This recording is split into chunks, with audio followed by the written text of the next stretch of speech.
So it starts even kind of pre-birth sort of thing where these behaviors and these beliefs are kind of being passed down. We learn them from our parents.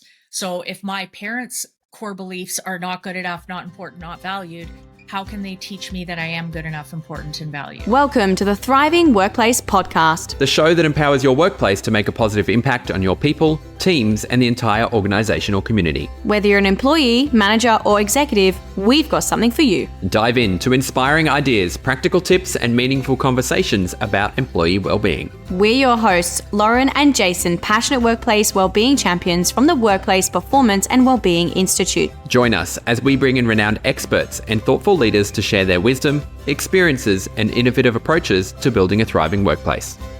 Welcome back to another episode of the Thriving Workplace Podcast. This week, we're joined by another international guest. This woman is a registered counsellor and is the author of the book, Not Good Enough: Understanding Your Core Belief and Anxiety. She has extensive training in resolving past trauma and the impact that trauma has on a person, including anxiety and the core beliefs of not good enough, not important, and not valued. Her focus, therefore, in her counselling practice is to help people challenge and change those core beliefs to the opposite: good enough, important, and to be valued. So please welcome to the Thriving Workplace Podcast, Sabrina Trobak. Hello. Hello, it's nice to meet you. Oh, it's great to have you here, Sabrina. We're super excited because we know that particularly here in Australia, those values of, not good enough, not important, and not valued get played out in our everyday lives and in our workplaces as well. So we're super excited to dive into that. Yeah, I think it's kind of a worldly issue for sure. We'd love to give the listeners a little bit of context about you, Sabrina. Tell them a little bit about your story and what's sort of maybe driven you to do what you do, teach what you teach, and maybe even why you wrote the book. Sure. So I was a teacher for over 20 years, learning assistant teacher, mostly working with kids with learning disabilities, attention deficit behavior issues, but also taught pretty much every division. I was a vice principal. Towards the end, I was a school counselor. And towards the end of my teaching career, I went to a workshop on suicide, and it was presented by a man named Tony Martins. And at the end of the 3-day workshop, I just thought, this is what I need to do. So he looked at the workshop for talking about suicide from the perspective of this core belief, feeling not good enough, not important, not valued. In the school system as a school counselor, you're really just kind of putting out fires and trying to get the kids through the day, but you're not really making a lot of real significant growth because it's not the mandate in the school system. And so I talked with Tony for about a year. We went back and forth, and he agreed to teach me his model of therapy. So I quit my teaching job and moved back home I live in Fort St. John, BC, moved back home and started my own private practice as a counselor using this model of therapy that Tony taught me. We did thousands and thousands of hours of supervision and training in this area. And within about 6 months of having my counseling agency open, I've had a waiting list. At times, it's up to 1.5 years long. Well, while we're changing people's core belief, that takes a long time. It's taking your entire life to get it to where it is. That's not going to go away in 4 to 8 sessions. So most clients are with me for a significant period of time. So I have an extensive waiting list, and I hate having to tell people, sorry, there's nothing I can do. So I decided to write a book. So the book is it's a handbook. So you can read a bit of information around that core belief, get a better understanding of where your core belief is, and then you apply a bit of the information to your own personal experiences to the information. So it's for people who have trouble accessing counseling, whether it's cost or waiting lists or whatever it might be. It gives them a tool they can use to help them better understand what's going on for them. So talking about those core beliefs, and just to perhaps give our listeners a little bit of background if they're not sure, where do those core beliefs come into play? Because are we born with them? Is it something that, we've picked up along the way? Could you explain that a little bit more? So it's almost a bit of a combination of both. We're born with them in that we learn them from our parents. So if my parents' core beliefs are not good enough, not important, not valued, how can they teach me that I am good enough, important, and valued? So it starts even kind of pre-birth sort of thing where these behaviors and these beliefs are kind of being passed down. But then with every experience we have, we generally see that core belief is either, good enough, important, and valued, or not good enough, not important, and valued, not valued. And trauma that we experience that we're not really resolving and sorting through, having a lot of chaos, loss of people, lots of different scenarios that create that core belief. And behind a big part of most of those is not being able to feel our emotions. Not sure where you guys are in Australia, but in Canada, we suppress our emotions. We push them Mhm. down. We don't want to feel them. And so all these emotions that I'm pushing down, I'm not learning how to process and sort through things. And these emotions just get bigger and bigger and bigger, reinforcing and supporting that core belief, not good enough, not important, not valued. I love how you touched on there as well, suppressing the emotions, because it's almost like our emotions, particularly here in Australia, that I found, it's like we're trying to hold a beach ball underwater and we're just trying to push it under, push it under, push it under, push it under, and we're holding it there. Eventually, we're going to have to let go and it's going to get you in the face, right? Exactly. And, Mm. even if we look at that analogy, we can say, and the longer you have to hold it down, the harder it gets. Takes more and more effort and energy to keep holding it down. Your arm gets sorer and sorer and sorer. It gets harder and harder to hold that emotion in. And then often when it comes up even bigger. The explosions get bigger and bigger and bigger and bigger. So then we're using these various coping strategies to suppress and numb the emotion so we don't really have to feel it, rather than just feeling the emotion. Well, I'd love to dive into more about anxiety and how that's linked in with, the core beliefs that you've spoken about. Sure. So we look at anxiety again from the perspective of that core belief. So a lot of people think anxiety is about the trigger, right? I have anxiety of flying. Well, if it was about flying, then every single person on the face of the earth would have anxiety flying. Not Mhm. everyone does. So it's not about flying. Anxiety is about my belief in my ability to handle something. So if I believe I can handle it, I'm not going to have anxiety. If I believe I can't handle it, I'm going to have more anxiety. So anxiety is kind of the opposite of confidence. And so if my core belief is not good enough, not important, not valued, I'm not going to believe in myself as much. So I am going to have more anxiety. We look at anxiety as kind of that response to that fight, flight, freeze, or that this response to danger going into that fight, flight, freeze. Where anxiety becomes an issue is when we're creating this sense of danger in our head, but we're not actually in danger. So, me worrying about something that's never going to happen, my brain can't tell the difference between real danger and a sense of danger. So it responds the same way. So I'm going into this anxiety every time I overthink. I have a worry thought, an anxious thought, the what if scenarios, paranoid thought, negative thought, critical thought. All of those create that sense of danger where my brain thinks it's in danger, but it's not really in danger. For some people, that can be happening hundreds, thousands of times a day. So it has a real massive impact, feeds into that core belief more and more and more, creating more and more anxiety. So they almost work together in a cycle. So interesting, a different way of looking at it. And it makes total sense. So I'm wondering then, the listeners that are listening to this episode, what can they do then if they're feeling anxious? What's the sort of first step? So I think one of the things we have to become more aware of is what our anxiety actually looks like before it gets to panic attack mode. We often know what our anxiety looks like, when it's, say a 4 out of 4, but I don't necessarily know what it looks like when it's a 1 out of 4 or a 2 out of 4 or a 3 out of 4. So that means I'm not doing anything about my anxiety until it's really, really high. Well, now I got a lot of work to do to bring it back down. But the other thing is when I'm in anxiety, I'm in this fight, flight, freeze response, cortisol gets dumped into my brain. Cortisol is a toxin. It shuts your brain off. That fight, flight, freeze response is in a little part of your brain called the amygdala. And so that's that fight, flight, freeze. The big brain is never going to lose to the amygdala. It's just not going to work. The amygdala can't fight that. It's too big. So cortisol gets dumped into our brain and shuts it off. So now all that's working is the amygdala, that fight, flight, freeze response.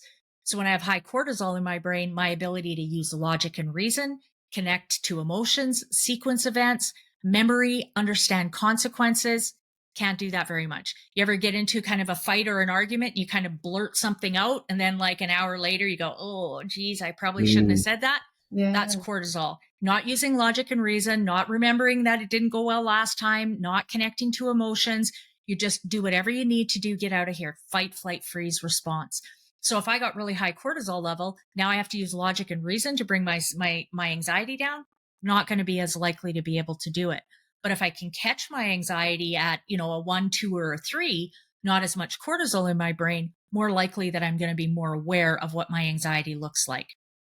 So we see a lot of more subtle symptoms of anxiety lower on the scale. Things like always moving, you can't really sit still, chewing on your lip, biting things, pulling your hair, playing with your hair, can't really focus, easily distracted, indecisive, lying, smoking, overeating. Oh, there's so many different behaviors that are very much connected to anxiety that we just kind of think they're just part of our personality. They're just quirks that we have. We don't actually really realize, no, they're connected to symptoms of anxiety. So the more I can become aware of those, if I get tight shoulders at say a 2 out of 4, well, now I know, okay, my shoulders are getting tight. My anxiety's going up. I'm going to put a strategy in place now. Now it's a 3 out of 4. Well, at a 3 out of 4, I'm clenching my jaw and spending a lot more time on social media.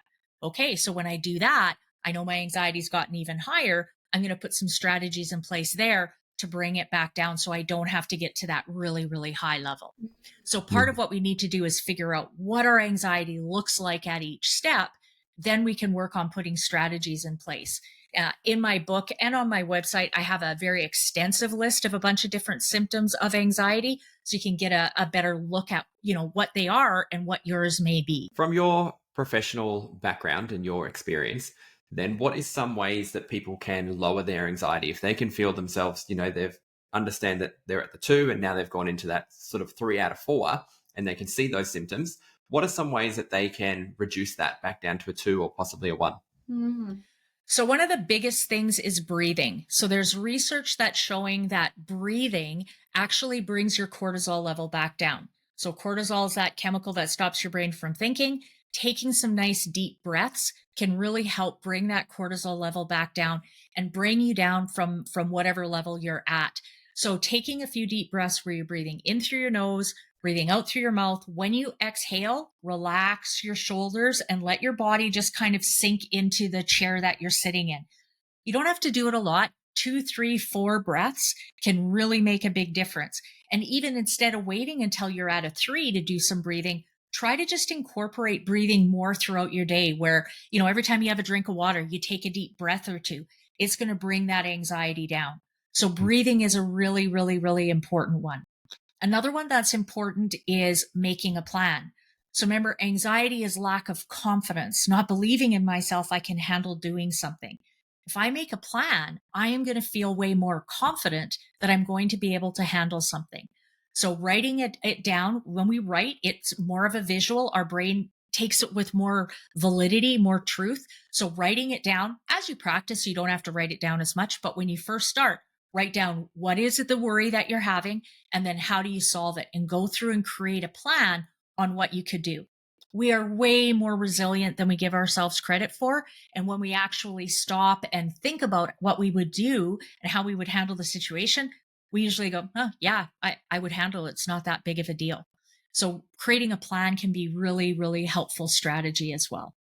Yeah, I can see how both of those would be so helpful. I don't think we've really spoke to anyone about anxiety on this podcast. So this is really great, really insightful. So thanks, Sabrina. And so from what you've said, it sounds like, so the core belief, that's really what's underpinning the anxiety that's coming forward and the symptoms that people are experiencing. So if listeners are listening to this right now, how can they start to maybe change the actual core beliefs? I know you've spoken about awareness. Is it only by seeing some sort of counselor or someone in that they can do the work, or there's something they can do at home? Well, you can work on it on your own, as long as you're willing to continue to expand your knowledge base. So I only know what I know. So if I don't really know and understand about my core belief, I'm not going to have a lot of work working on it on my own. But if I do some reading, figure things out, get a better understanding, then I can challenge it more on my own for sure. That core belief, every time you challenge the anxiety, every time you step outside of your comfort zone, you do something that's a little bit scary, that's challenging and developing that core belief good enough, important, and valued. Taking Mm. responsibility, owning, yeah, that was my bad. I screwed up. That's challenging that responsibility or challenging that core belief, not good enough, not important, not valued. We struggle in our society with responsibility nowadays.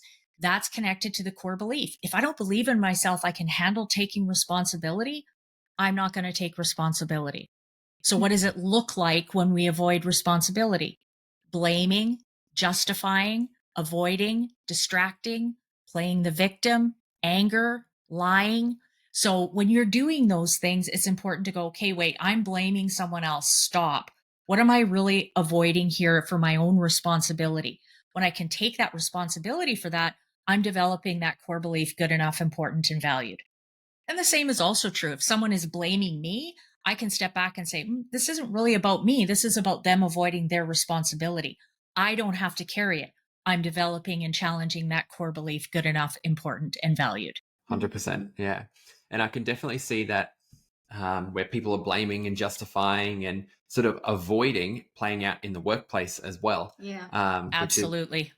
Which is with our work, we've seen it quite a lot. And now you've said it, it makes a lot of sense. So if I was to then flip that, and if we were to put, say, a hat on of a manager, how could a manager then help their employees with these values and their core beliefs, and then also their anxiety levels as well? What could they do as a manager?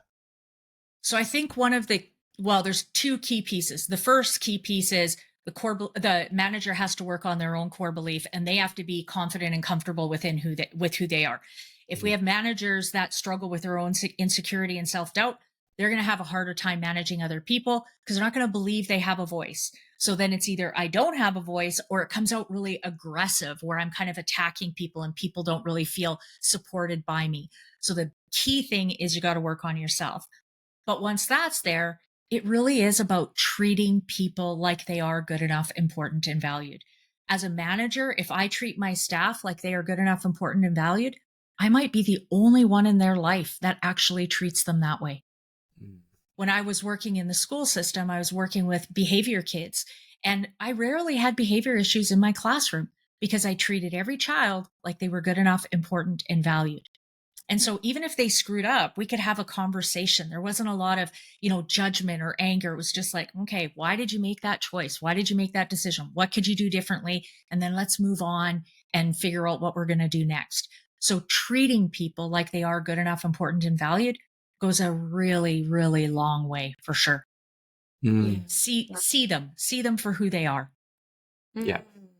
I love that. And, that would definitely help organizations increase their staff retention, work on their staff Absolutely. culture, reduce conflict in the workplace, but also reduce the anxiety that people hold. Because we hear it a lot, especially, you being an ex-teacher, Jace, and we're sort of working with schools at the moment and teachers with stress management.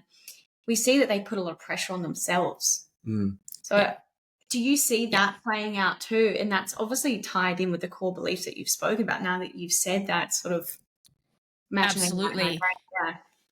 My core beliefs not good enough, not important, not valued. So I need to try to prove that I am good enough, important, and valued. So I'm going to put a ton of pressure on myself. I'm going to volunteer for everything and run myself ragged. And then I'm overwhelmed and I'm exhausted and no one appreciates me and no one values me. And I get to reinforce that core belief, not good enough, not important, not valued. And I think, if you talk to businesses where they have really high retention rates, where they don't have a lot of conflict, they're going to say their management treats them with respect and dignity. They feel heard, they feel valued, they feel connected in the workplace. That's the key to it. Doesn't matter how hard the skills are and the jobs are. If people feel connected, they will work for you. They will be happy to come to work and they will stay. It's that simple. Yeah. It's not rocket science. No, it's not. And I say that to my clients all the time. Nothing I say is rocket science. It's just all this stuff that's kind of, spinning around in the back. And I'm just trying to connect the dots and help people be able to see things in a bit of a different perspective. I love that. Sabrina, it has been absolutely amazing having you on the podcast today. You've given our listeners so much knowledge, so much value, and for us as well, we've learned so much. If people wanted to find out more about you, about your work, about your book, where could they go and find you? So my website is trobakholistic.org. I do have links there, but I think I just have Amazon. Well, I know I just have Amazon Canada and Amazon US, but I know it is available in Amazon in Australia as well. So through Amazon, it's available for sure. I also have a lot of information on my social media. I have YouTube and Facebook that are Trobak Holistic Counselling. My handle on oh my goodness. On Instagram, that's what it's called. On Instagram is NGE. So for not good enough, NGE_Trobak. And so I do a lot of little, just kind of short clips, videos, reels on pieces around this, around anxiety, around why we're doing what we're doing, around how we can challenge these things, different strategies we can use. So I've got a lot of information that way as well. Definitely put them in the show notes. 100%. Yeah. We'll go check them out ourselves as well.